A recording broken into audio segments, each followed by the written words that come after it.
morning to showcase the good practices or best practices, particularly in earthquake preparedness. So lahat naman po ng mga paaralan sa buong bansa, katulad din ng aming paaralan, may mga ginagawa pong mga hakbang o mga practices pagdating sa earthquake preparedness. So parang hindi rin naman po sa inyo magiging bago yung aking mga ipipresent. Almost same lang din naman po sa ibang paaralan. But I hope that through today's webinar po, you will gain fresh insights and deeper understanding on how to enhance and improve our current approaches po. So napaka-importante po na we continue to learn and adapt, hindi po ba? So we all know naman po na disaster presents unique challenges. And syempre po, staying prepared is the key to ensure the safety and resilience of our school and communities. So before that, let me give you a short background about our school. So ang Nugan Elementary School po ay one of the school of the sub-office of Pililla in the Division of Rizal, situated at Barangay Nugan, Pililla, Rizal, and considered po as medium school. Sa kasalukuyan po, meron po kaming 850 na mga mag-aaral and 32 teaching and non-teaching course po. So our school po has earned multiple accomplishment and awards for its proactive and comprehensive approach in enhancing disaster preparedness. Yun nga po nabanggit kanina ng Sir Tadeo. Our school is not just a place for academic growth, but also a beacon of safety, where the well-being and the security of everyone are prioritized. So ano nga po ba ang dahilan kung bakit ang aming paaralan ipatuloy ng sasagawa ng mga ganitong gawain at binibigyan namin prioridad ang kapakanan at seguridad ng bawat mag-aaral at mga guro sa paaralan? So in alignment po for our DepEd mission na nakalagay naman po, ayan. So our school aligned with the goal of creating a child-friendly, gender-sensitive, safe, and motivating environment by ensuring that students not only feel protected but are also actively engaged in disaster preparedness. We make sure po na ang ating mga mag-aaral o aming mga mag-aaral ay mayroon pong mga ligtas na mga lugar kung saan maaari sila magpatuloy ng pag-aaral at manatiling protektado mula sa anumang kapahamakan. And we also make sure na alam ng mga mag-aaral kung paano tumugon sa oras ng sakuna upang mabawasan ang mga panganib at maprotektahan ang kanilang mga buhay. Now, para po magawa namin ang lahat ng we are guided po ng DRRM related policies. So ito po yung mga na i-discuss kanina ng Sir Wilbert. Kanina po. So we received several directives, orders, and memorandum in implementing DRRM programs in our school. In pursuant po to Republic Act 10121 or the Philippine Disaster Risk Reduction and Management Act of 2010. Okay, so tulad nga po ng sabi ko kanina, halos lahat ng school pagdating sa implementation ng DRRM ay pare-parehas naman po. Basta nasusunod lang at na-implement ng tama at maayos ang mga DRRM CCA-related policies na ito ng DepEd po. And binanggit din po ng Sir kanina, why we need to implement DRRM sa ating mga school, it is because we are mandated po to ensure the learning continuity in the face of disaster. So alam naman po natin na ang ating bansa ay prone to any different hazard and disaster. So hindi hadlang ang anumang kalamidad or emergency para hindi ituloy ang pag-aaral ng mga mag-aaral natin. Kaya nga po meron tayong mga contingency plan, meron tayong mga iba't ibang modalities na pwedeng gamitin tulad ng modular distance learning, online class, radio-based, at iba pa po. So yun nga po yung pandemic, hindi hadlang ang pandemic nung matigil ang pag-aaral ng ating mga mag-aaral. So gumamit po tayo ng blended learning and then ng mga iba't ibang modalities para po tuloy-tuloy ang kanilang pag-aaral. And then, ang sabi nga, the school is the center of the community. So ang laki po ng ginagawa ng papel ng mga guro sa pagtuturo sa mga bata pagdating sa emergency or disaster. So sometimes kasi, nasasabi natin na mas matagal pa pong oras talaga kasama ng mga guro ang mga bata kaysa mga magulang nila. So imagine from Monday to Friday, ang mga guro kanilang laging kasama. So narito po yung mga ilan sa mga papel na ginagampanan ng ating mga guro pagdating sa disaster preparedness. So number one po, teachers will be the frontliners in the awareness campaign. Yeah. So kami po mga guro ang nangunguna sa pagtuturo sa mga importanteng issue tulad ng kahandaan sa sakuna at kaligtasan. We also discuss disaster preparedness from time to time. So, we always integrate po sa mga lesson natin sa iba't ibang asignatura yung disaster preparedness. Nagkakaroon po tayo ng integration sa mga lesson natin. And last, we have the teachers will become evacuation marshals in time of emergency or disaster. So kami po ang nangunguna sa paggabay sa mga mag-aaral at nagsisiguro na maayos ang lahat at tinitiyak namin na ligtas ang kanilang kalagayan, ang kanilang mga sa pag-aaral at pagdating sa emergency. Ano po? Now, dumako tayo sa earthquake preparedness. So pag sinabi po natin earthquake preparedness, it involves a comprehensive approach to ensure that our student, teachers, and staff are ready to respond effectively during an earthquake. So maraming aspeto po ang dapat isalang-alang upang masiguro ang kaligtasan ng lahat. So ano po ba yung mga step na dapat nating unahin at gawin to come up with an effective earthquake preparedness in school?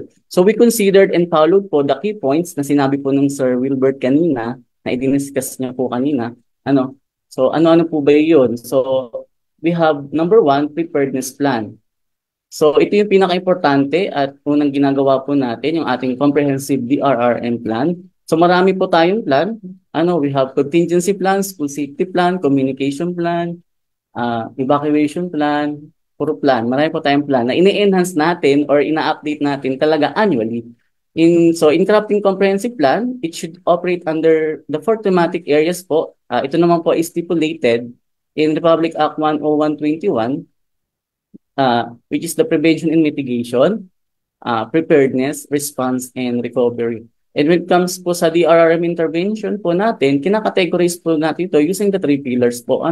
So pillar 1 for safe learning facilities, pillar 2 for school disaster management, and pillar 3 for DRR in education. So ano po ba yung mga nakapaloob sa ating preparedness plan? So nandito po yung mga DRRM intervention, DRRM team, programs and projects, protocols, so etc. So ano pa po yung mga plans? So we have the school contingency plan.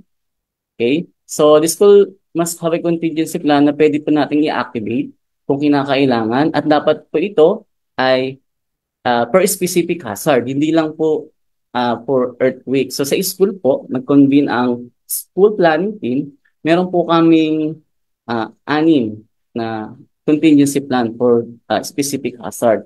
Meron po kaming typhoon, flood, landslide, pandemic, fire, and of course po, para po sa earthquake. Lately, nagkaroon nga po kami ng enhancement nito and in-update po namin ang aming contingency plan. Kasi taon-taon po ito ay ina-update. So another plan, we have the school communication plan. Sa school communication plan, importante po na laging updated ang ating mga emergency hotline. We have the learner tracking system at ang ating mga protocol na magagamit natin sa mga various situations such as regular announcement, emergencies, and important events. So we have the school evacuation plan. So when it comes to school evacuation plan naman po, dapat po ito ay clear and it has organized procedures to ensure the safety and orderly evacuation po ng ating mga estudyante at ating mga staff. Dito po, it must be shows the outlines responsibilities, yung ating mga evacuation map, evacuation routes, assembly points, and evacuation procedures to maximize panic and injuries during emergencies. Okay? So another key points po yung risk assessment. So sabi nga po dyan, evaluating school buildings for structural integrity, identifying and mitigating hazard in classroom and common areas. So through risk assessment po, we can identify the hazard. Matutukoy po natin yung mga posibleng panganib na maaaring magdulot ng aksidente o pinsala sa loob ng paaralan. Dito rin po nalalaman natin kung tayo ba ay nakakasunod sa mga batas at regulasyon pagdating sa kaligtasan ng mga gusali ng ating paaralan. So we can tap naman po our partners like LGU, BFP, po, na mag-conduct ng risk assessment and mag-request din ng certification sa kanila po. Pwede po yun. Okay, so number 3, we have school training and drills. So we have the staff training. We must capacitate our teachers po in disaster preparedness. Always encourage them na umattend sa mga training and seminar. We have also student education. Again, we always integrate our lessons about disaster preparedness sa mga iba't ibang subject natin sa school. Yung conducting drills. Ayan. So marami po tayong multi-hazard drills na kinakonduct sa school. Unang-una po dyan yung earthquake drill. Kasunod dito yung evacuation drill. Siyempre, magkapatid po yan. The fire drill. So sa Nyugan Elementary School po, meron kami mga localized drills like lockdown drill and water break bell. Ano po? Ano po yung mga localized namin. So we have the safety measures and equipment. So securing the school environment. So aside from risk assessment, together with the LGU, meron din po tayong mga hazard mapping na ginagawa, which is yung the student-led watching team, which composed po ng mga student from different organizations sa school. Emergency supplies, ayan. We have to make sure na kompleto po at meron po tayong mga available sa ating mga school. And make sure na functional at the expired po, especially po yung mga first aid kit natin. Minsan din natin namamalayan, may mga expired na ng mga gamot. Kahit po ang alcohol na expired po yan. Ano po? The fire extinguisher, flashlight, whistles, o yung mga ganun, like go bag, etc. When it comes to communication equipment naman, sa pinaka-importante natin to during emergency, para po ma-ensure natin yung clear and effective and timely communication between school personnel, emergency responders, and the community. So, dyan yung mga two-way radio, mobile phone, solar-powered radio. Ano po? Next is the community involvement. So, we have working with local authorities. So, we should always participate in community preparedness programs and activities ng ating LGU. And parent and guardian engagement. So, we must always inform our parents about preparedness plans and procedures ng ating paaralan para laging po silang updated. Pwede po natin ito gawin through capacity building, sa orientation, and symposium po. Ano po? Pagdating po sa building partnership, collaborating po with our stakeholders para po sa additional resources and support. Po. So, yan po yung mga key points area na aming pinonsider sa aming earthquake preparedness ng school. Okay po, so proceed po tayo dun sa mga practices ng earthquake preparedness sa school. Ano-ano nga po ba yung mga practices na ginagawa namin pagdating sa earthquake preparedness? So, number 1 po, the school has DRM project. We called it a Project Awares or Awareness of Well-being and Resilience in School. Nakakapaloob po dito ang lahat ng mga DRM program, intervention, and activities sa school. Through this project po ay nababudgetan namin at nasusustain ng mga DRM activities, materials, and equipment and training sa school. Since siya po ay mga isa sa project sa SIP ng school. So meron din po tayong CCAM project or Climate Change Adaptation and Mitigation project. So tinatawag po namin itong Climate E or Climate Educate. So ito po itong project na to ay nakaabot po to sa DOST at inilaban po namin to at ito po ay nanalo ng sa national level pagdating sa mga climate change adaptation practices sa school. Ano po? So we have the Family Earthquake Preparedness and Assignment. So promoting family earthquake preparedness homework in line with DepEd Order po, number 27, series 2015. Taon-taon po ay nag-distribute po ang paaralan at nagpapasagot po sa ating mga mag-aaral. After po itong sagutan, the advisor po, dinidiscuss po ito with the student, their family, the family responses, and tinatabulate and sinasummarize po ang mga family assessment questions para po malaman kung gaano kahanda at ka-aware ang family pagdating sa earthquake preparedness po. Ano po? Then the DRRM corner in every classroom. So lahat naman po ng school ay may DRRM corner. So dyan po makikita ang mga precautionary measures. We have the go bag, the medicine cabinet, evacuation map, emergency hotlines, hazard map, mga communication equipment like two-way radio. So sa school, meron po kaming DRRM folder na ginagamit. Okay? So sa DRRM folder po, ito po ay makikita po na ito po ay ginagamit namin during evacuation drill. So ano po ang laman niya? We have Personal Learners Tracking System Protocol. We have the School Contingency Plan, Student Family Reunification Plan, the School Evacuation Protocol, and Emergency Hotline. So makikita po natin mamaya kung paano gagamitin ng mga teacher yung DRM folder na yan habang nag-earthquake drill po sila. So, syempre, aside po inside the classroom, meron din po tayong DRM corner sa mga building po natin na may mga IAC materials. Mga visible din po ito sa mga hallway and canopy. And nandiyan po yung evacuation map and hazard map po natin. Po. Now, first aids po. May mga first aid po tayo. Syempre, lahat po. May kasama po siyang checklist. Dapat lagi pong updated kasi yung mga gamot para malaman na kung may expert na ba or may mga papalitan na po ba. Okay? And then, ang school po ay may school evacuation area or open area. May designated po tayo at mga designated places and signages kung saan pupunta ang bawat grade level during evacuation drill. Ano po?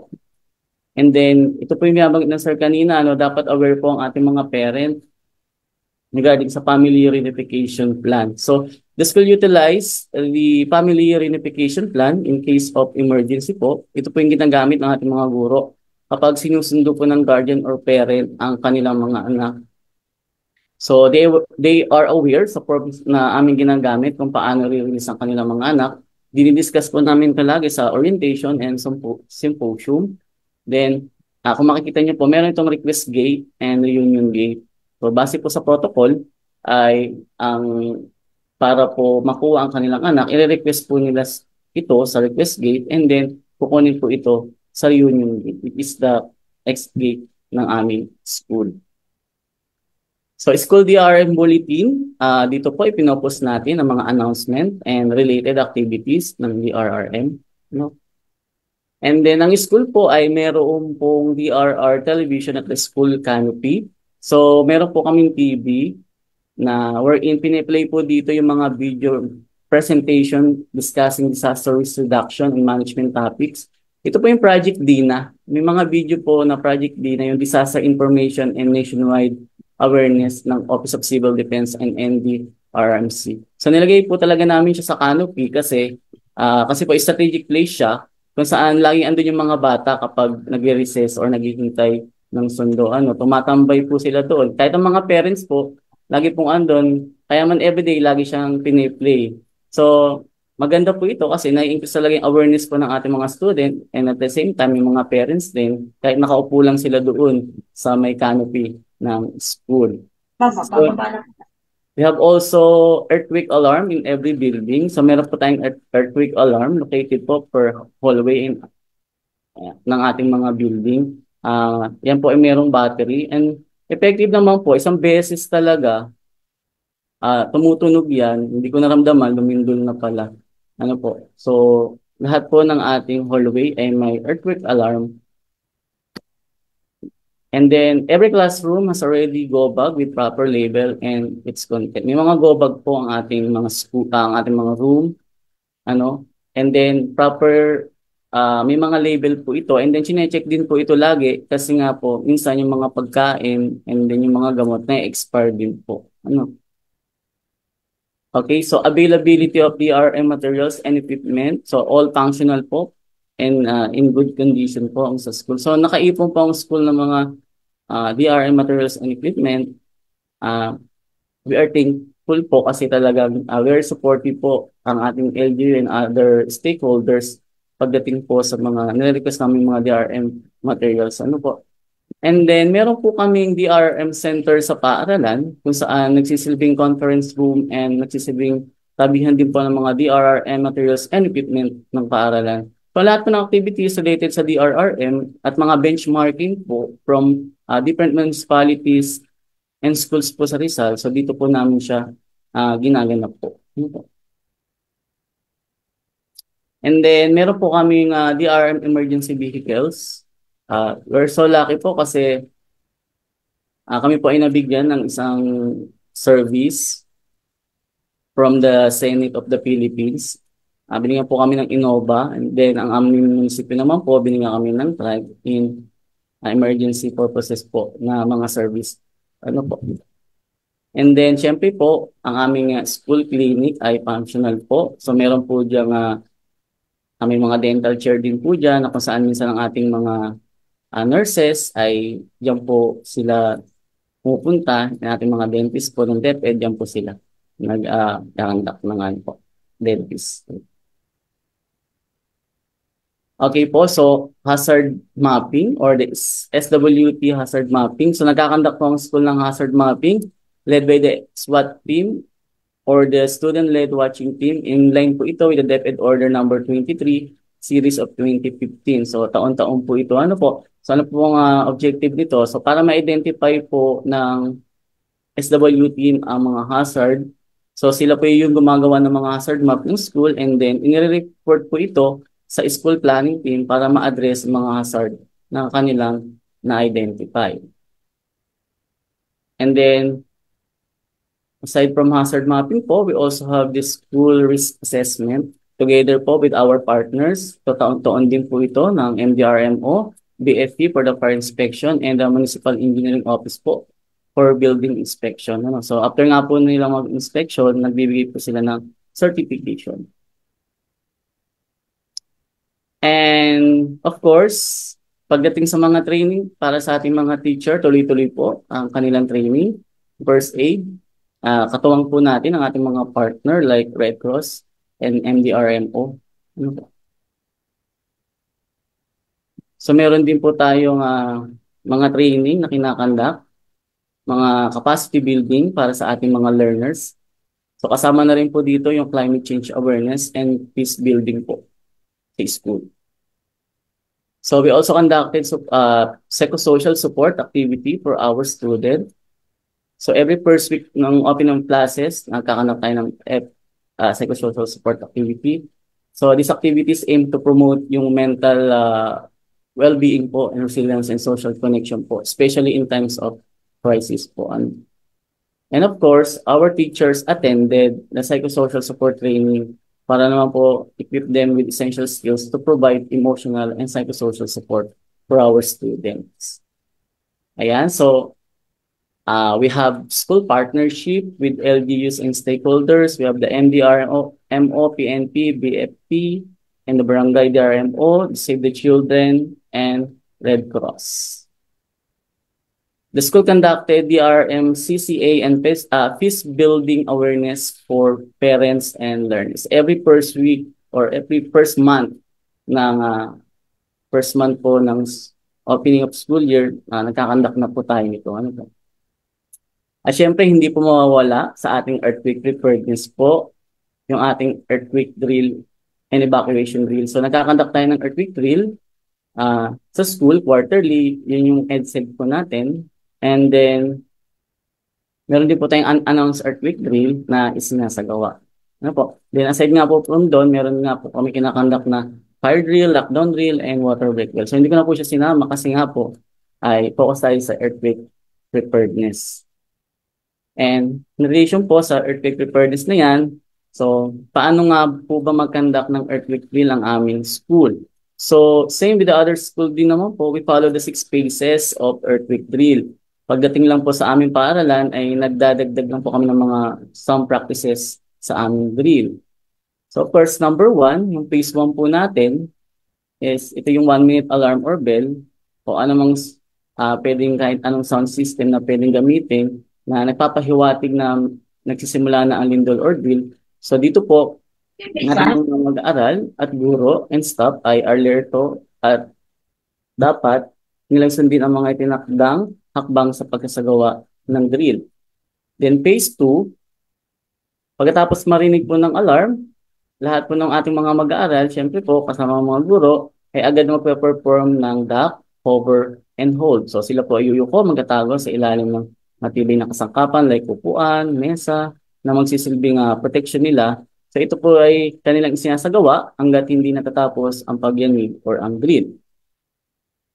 So sa phase 3 po, we have the evacuation. So matapos ang pagyanig o 1-minute bell, susunod po ay ang maayos na paglikas papunta sa mga ligtas ng lugar or open area ng ating school. Ang ating pong mga mag-aaral at guro ay lagi natin pinaalalahanan na dapat maglakad ng maayos, huwag magpanik at sundin ang mga tinakdang lugar o designated area para sa kanila. Sa school setup po namin, nagde-designate ang mga guro kung sino sa kanilang mga estudyante ang magdadala ng placard, medicine kit, at go bag. So habang sila ay dala nila ang kanilang mga DRM folder, yung ating mga teacher, kung saan nandun lahat ng document na kailangan nila for counting and reporting. Ano po, kasama na rin dito yung pagdadala nila ng two-way radio. So lahat naman po ng teacher, lahat naman po ng room sa school ay may two-way radio na nagagamit po sila. Po. Next is the assembly. So pagdating sa evacuation area, sila po ay nakagroup according to their class section, guided po, course ng kanilang mga guro. Sa phase 4 naman po, ay nagdadagdag tayo ng scenario tuwing may drill. Ano po? Meron po kaming BERT or SW team. Sila po yung nagsisilbing first aider at rescuer pag may drill. So binibigyan namin sila ng iba't ibang scenario or ng mga invited naming LGUs and partners. Sila po yung nagmamonitor and nag-guide sa mga bata. Pero syempre po, ito naman po ay drill lamang and just for awareness po. At the same time, learning na rin sa part ng mga bata. Pero sa Tomboy, syempre hindi po sila yung magre-rescue ano po, or susuong sa panganib. Dahil may mga professional rescuer talaga tayo or first aider po.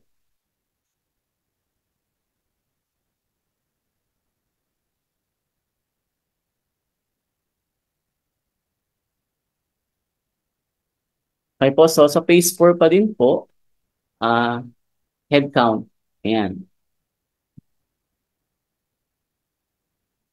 Sa pagdating po sa evacuation area, sinasagawa po ang head count ng mga guro upang matiyak na kumpleto at ligtas po ang lahat ng ating mga estudyante. Ano? Ang mga guro po ay nagre-report po kung may nawawala o nasaktan sa kanilang mga estudyante. May ginagamit po tayong form sa school, yung school status report form, na kung saan ito po yung pinipilapan ng ating mga guro at ipinapasa po sa coordinator. Sinasagutan po nila yun. Then, yung phase 6 po natin, evaluation. So, matapos po ang drill, may evaluation session po na nagaganap. Pinag-uusapan po ang naging takbo ng earthquake drill. Dito po isinusuri ang mga nagawa ng tama, mga pagkukulang, at kung paano pa mapapahusay ang pagtugon sa aktual na sakuna po. Ayan. So, every time na magkakandak po kami ng earthquake drill, ano po, ito po ay coordinated lagi and monitored po ng ating mga partners and stakeholders like PNP, BFP, MDR, and UDR-MC. Ano po? Lagi po silang nandun pag po kami nagkakanlak ng earthquake drill. Aside from that, nagbibigay po sila ng mga evaluation and monitoring form para maging guide namin at nagbibigay sila ng mga suggestion if may need pang improve at dapat pang idagdag sa aming sinagawang drill. And yung pinaka-last part po, quarterly, meron din po kaming sinesend sa division office na evaluation form through online po. Ito po ay online reporting po after po ng drill. And there you have it, and that's it po. That's how we conduct our earthquake drill. So we follow the 6 phases po in earthquake drill. So before I end my presentation po, allow me to read these quotations from our school. So we believe in creating a culture of prevention and not just a culture of reaction. We know we can prevent a hazard from happening, but we can prevent it from becoming a disaster. And we can mitigate the impact, learn about the risks, bring our students together, review our policies, and make our school resilient. Thank you po sa inyong lahat. Thank you po for the time and attention. I sincerely hope that you have gained valuable insight and deeper understanding po of earthquake preparedness from my presentation po. Maraming salamat po. Mabuhay po tayong lahat. Okay, thank you very much po, Sir Manuel. Yan. Kita niyo po. Na-inspire po ba ang mga kasama po natin? Mga participants po natin, especially from the Department of Education, sa mga schools po. O, sige nga Yes po. po, Yes husay. po, opo. Ang husay po na po. Opo, bigyan po natin si Sir Manuel ng isa po